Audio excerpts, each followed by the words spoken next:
1 Reis 19.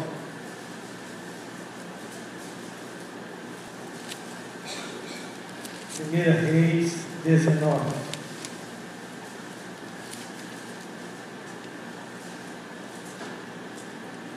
Apenas o versículo 9.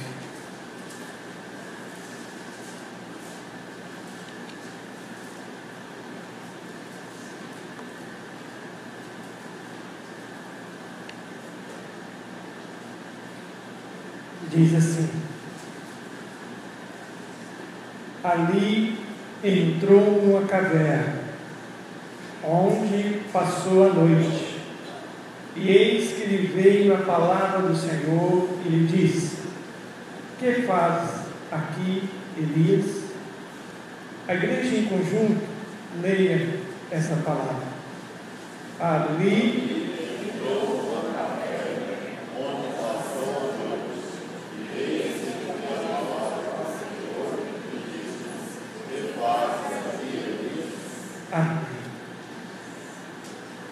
o profeta Elias, ele estava num momento crucial, um momento que ele se encontra nessa caverna.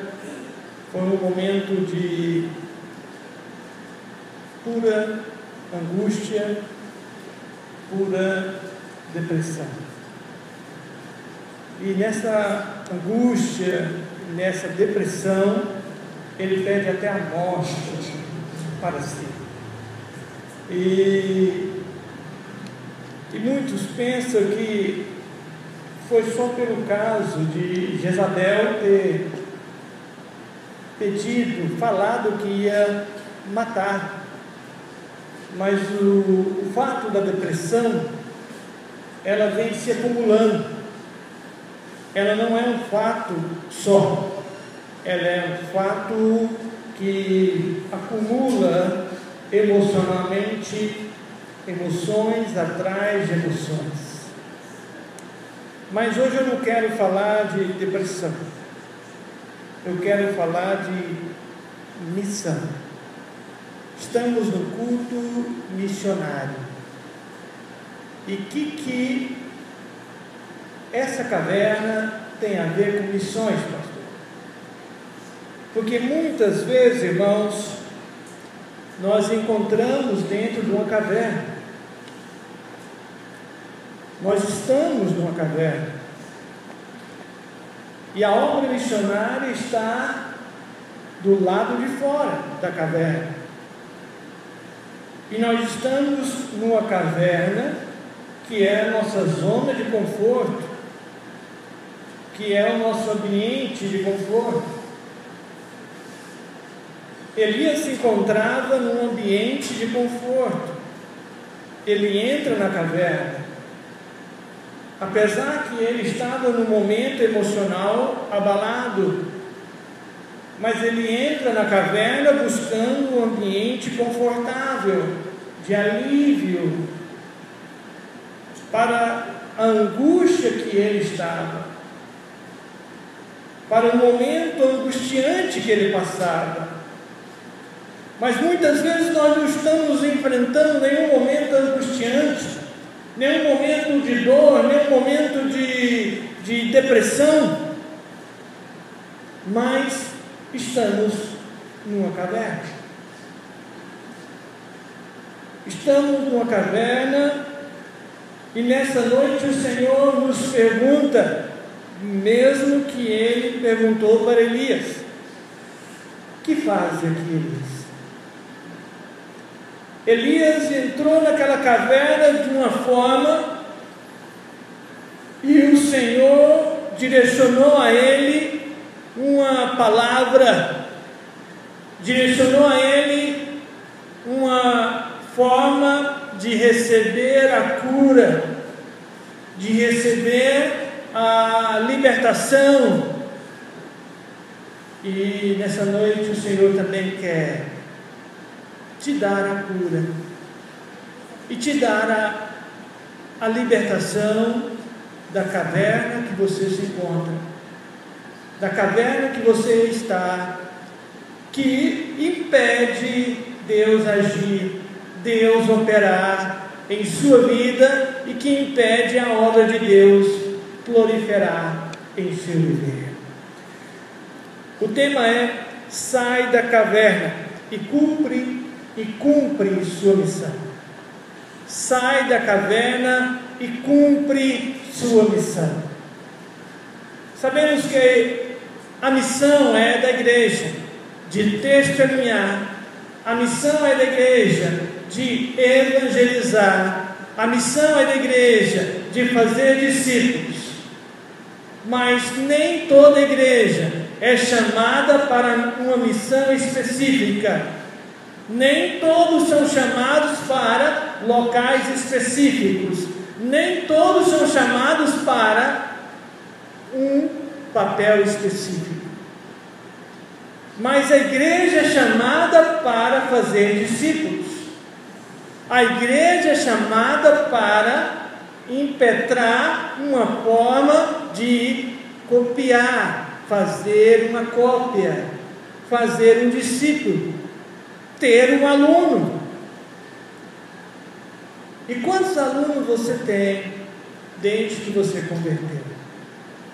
Quantos alunos você fez desde que Jesus te salvou?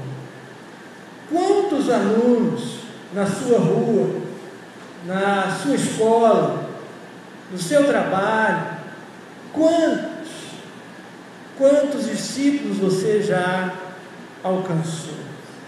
Então, a natureza nos prepara todos os momentos e lugares fascinantes, e caminhar por elas nos faz ficar revigorados e animados para encarar as lutas do dia a dia.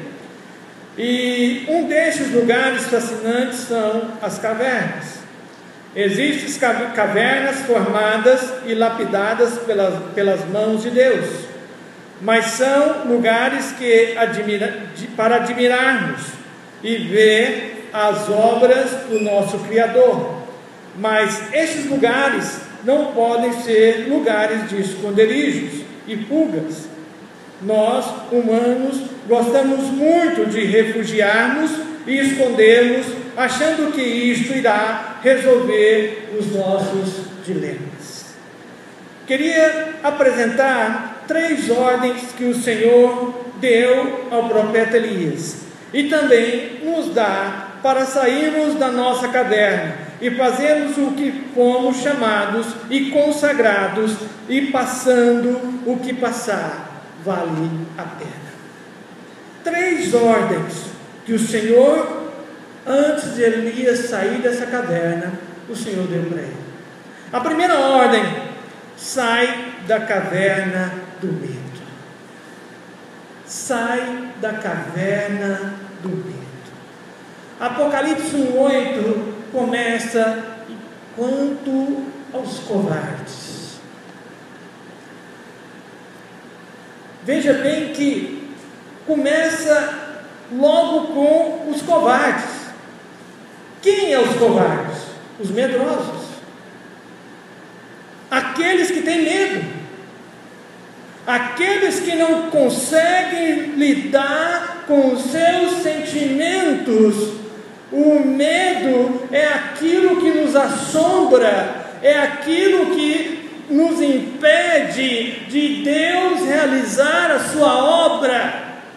E muitas vezes vir à frente eu tenho medo de pegar no microfone, eu tenho pavor de estar dando um testemunho, eu tenho pavor.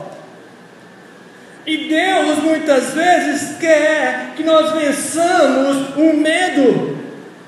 Nós não podemos ficar presos no medo. E a zona de conforto nossa, às vezes, deixa que o medo seja um meio que impede Deus de agir, impede Deus de operar, para que nós não venhamos fazer discípulos, para que nós sejamos e tenhamos a desculpa: eu tenho medo, eu sou uma pessoa medrosa. Mas se eu sou uma pessoa que já nasci de novo, eu tenho que vencer o medo. Porque o medo está na lista de Apocalipse 1:8, que não entrará no reino de Deus. Não estará no reino de Deus os medrosos.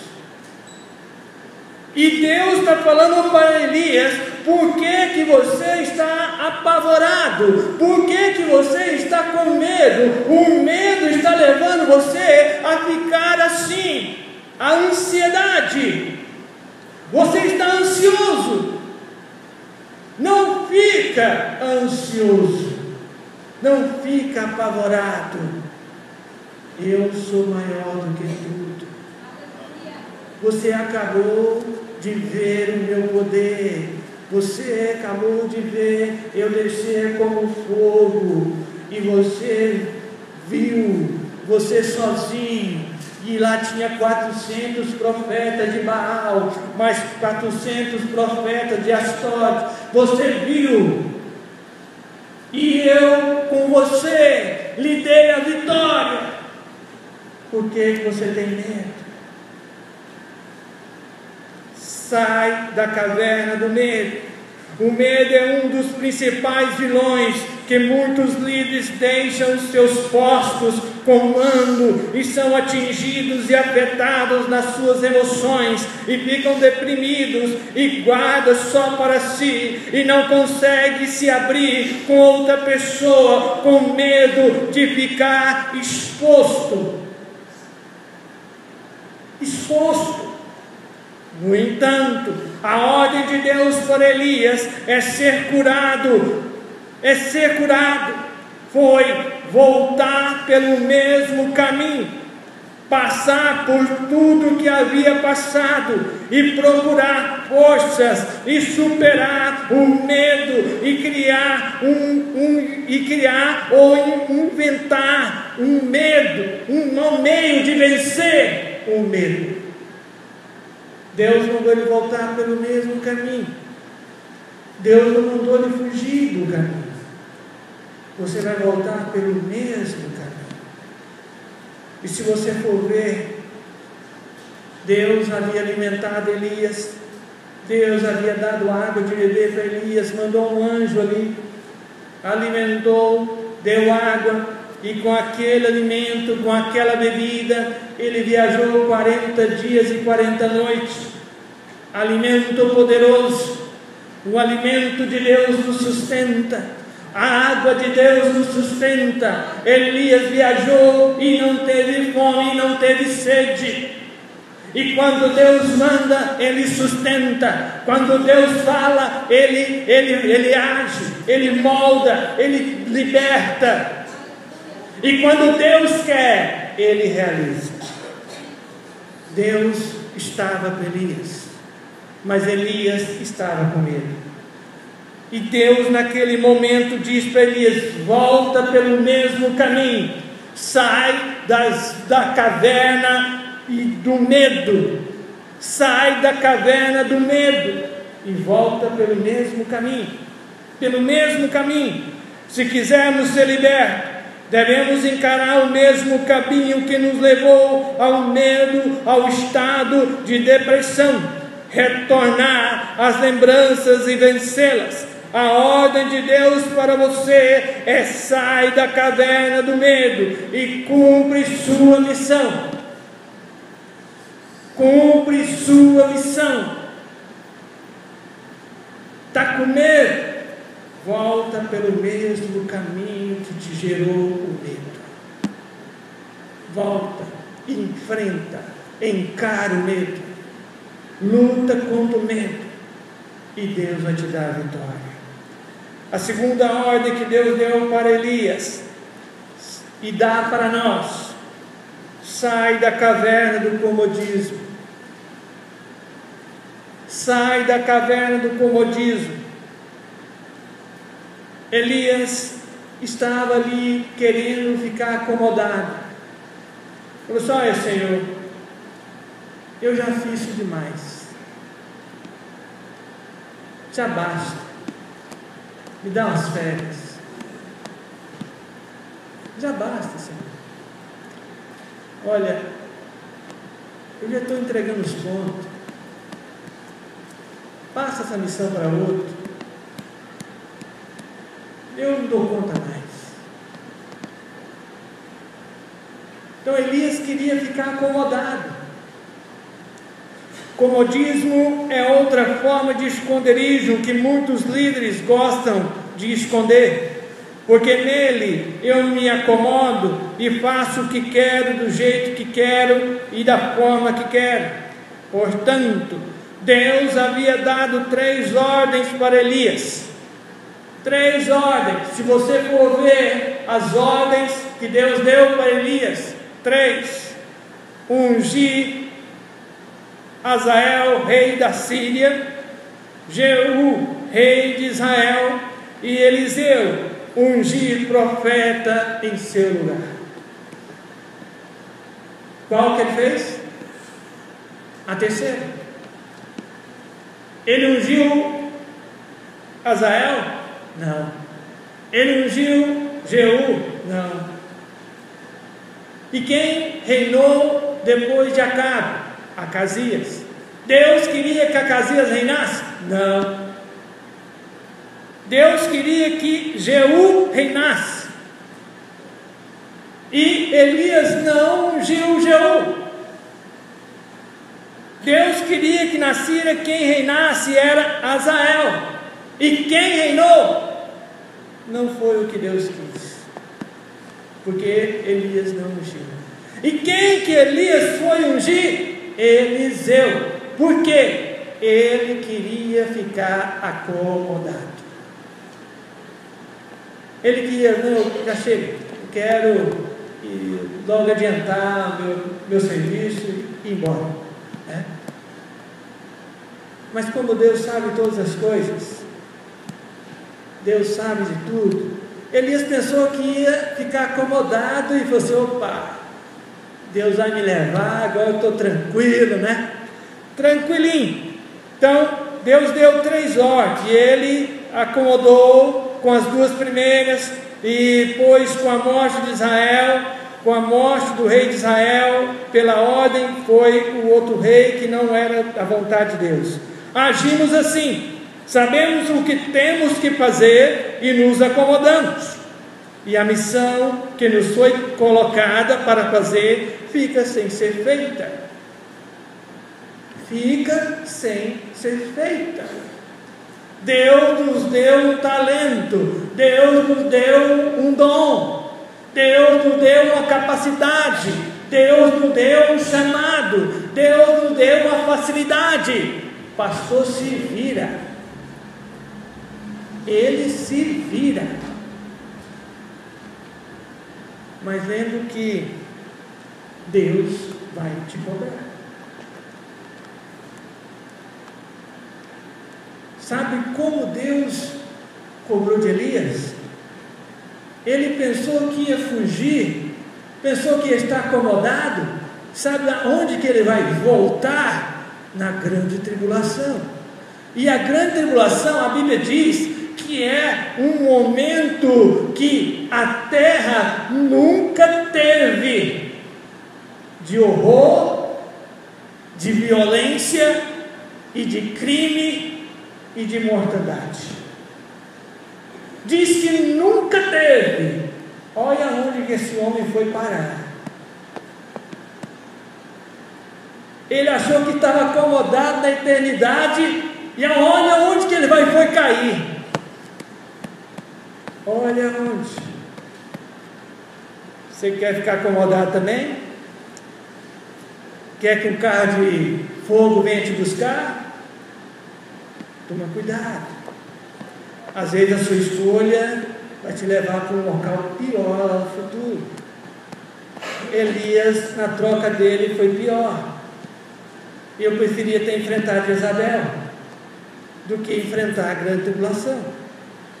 Eu preferia ter enfrentado Jezabel. Se ele venceu 400 profetas, mais outro 400, 800 profetas, e não ia vencer uma mulher.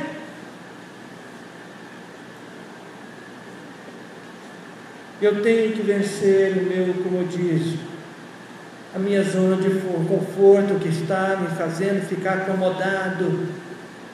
na minha mente, na minha casa, no meu celular, no meu computador, no meu quarto, na minha casa, no meu trabalho, e deixando de fazer o que Deus me chamou para fazer. Deus um dia vai me chamar para prestar conta. Deus me chamou. Terceira ordem: sai da caverna de autopiedade. Sempre nós ficamos assim, somos autopiedosos. Autopiedade é outro fator. Achamos sempre que somos o coitadinho, que sofremos mais e que ninguém passa o que eu passo, e por isso deixo de fazer o que fui chamado. O autopiedoso, ele não vai e ninguém à sua volta. Ele não vê ninguém à sua volta. E ele não consegue delegar tarefas. Ele quer fazer tudo sozinho. E quando está desgastado, ele fica assim e desiste com facilidade de sua missão. Elias, ele estava na caverna e ele teve ali um momento de autopiedade. Deus perguntou para ele: o que faz aqui, Elias? Senhor, mataram todo mundo, mataram os profetas, mataram os sacerdotes, mataram todo mundo e só eu sobrei. É mesmo, Elias? Aí lá no final Deus falou: olha, Elias, eu reservei 7.000 que não se curvou a Baal. Como você fala que você está sozinho, Elias? Larga de ser autopiedoso, Elias. Larga de se fazer de coitadinha, Elias. Tem mais gente ali que está sofrendo. Tem mais gente que está passando. Tem mais gente que está enfrentando. Tem mais gente que está lutando. Tem mais gente que está ali, agarrado na minha obra.